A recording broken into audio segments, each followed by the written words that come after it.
कि बहावलपुर में एक बड़ा धमाका हुआ है, बड़े अटैक हुए हैं। अब बड़ी खबर यह है कि बहावल नगर में भी अटैक हुआ है और वहां पर भी सायरन बज रहे हैं। कंप्लीट वहां पर ब्लैकआउट कर दिया गया है, कोई रोशनी नजर नहीं आ रही है। इन सब के बीच बड़ी खबर यह है कि बहावल नगर में एक जबरदस्त हमला हुआ है, जबरदस्त अटैक हुआ है।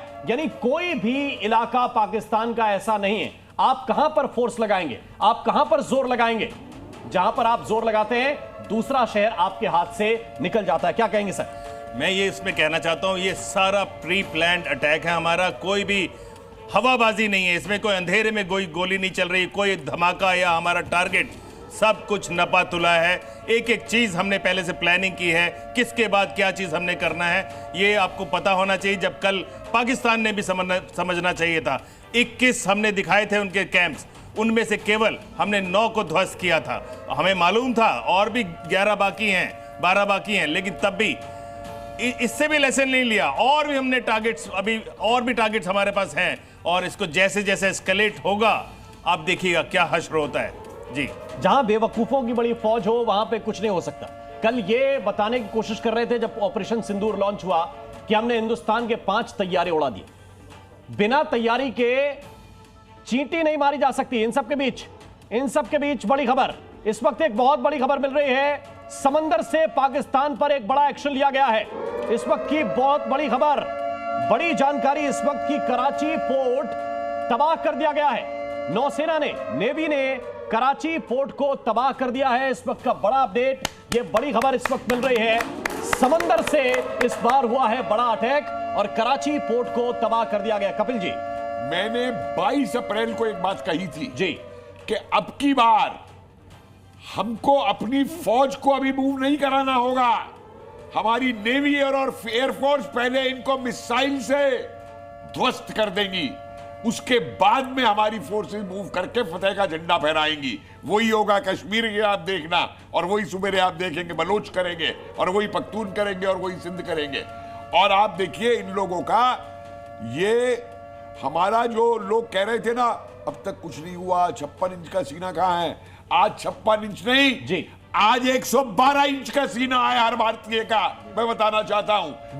और देर किस बात की थी? देर सिर्फ इतनी थी कि इन लोगों ने जो ये आतंकी लेप पैड्स पे हटा के छुपा दिए थे, हमारी इंटेलिजेंस उनको ढूंढ रही थी, और जैसे ही पता लगा वो कहां है और किन कैंप्स के अंदर है, एकदम हुआ स्पॉट लगा। ठीक है, अभी देखिए, अभी रात के 12:45 हुए हैं सिर्फ। अगर भारत की इस स्ट्राइक को आप देखेंगे, बमुश्किल 2 से 3 घंटे हुए हैं जब भारत ने अपना जोर लगाया है। उनकी एयरफोर्स नीचे बैठ गई है सर। और ये 2.5 घंटे में कई शहर ऐसे हैं जिनका एयर डिफेंस सिस्टम पूरी तरह से नेस्तनाबूद हो चुका है, और अभी पूरी रात बाकी है। बड़ी बात कहना चाहता हूं, अभी पूरी रात बाकी है। कराची बंदरगाह के उड़ाए जाने के मायने क्या हैं?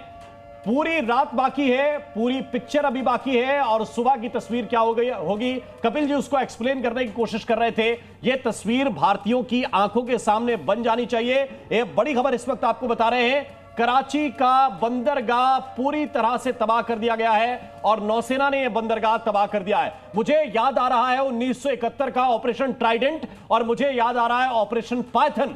इन दोनों ऑपरेशन में जिस तरह से भारतीय नौसेना ने कार्रवाई की थी, लेकिन वो कार्रवाई ये थी कि हमने वो पोर्ट उड़ाया, उड़ाने के बाद हम वापस लौट आए। अब यह देखना पड़ेगा कि कैसे अब नेवी आगे रिएक्ट करती है। इसके आगे बढ़ने का इरादा है या यहां पर रुक जाने का इरादा है? इन सब के बीच उरी से एक बड़ी जानकारी मिल रही है। उरी में बॉर्डर पर पाकिस्तान को तगड़ा जवाब दिया जा रहा है, और तंगधार में भी पाकिस्तान को तगड़ा जवाब दिया जा रहा है। बॉर्डर पर हिंदुस्तान की तोपें अब गरज रही हैं। कल पाकिस्तान ने जिस तरह से हमारे मासूम बच्चों के ऊपर हमला किया, जवाब उसका क्या होता है, शेलिंग क्या होती है, कैसे आर्टिलरी काम करती है, आज उसका जवाब सीमा पर दिया जा रहा है। और बॉर्डर पर भारत की तोपें गरज रही हैं और गोले गिर रहे हैं। पाकिस्तान में हाहाकार मचा हुआ है इस वक्त। पाकिस्तान में ये जरा देखिए।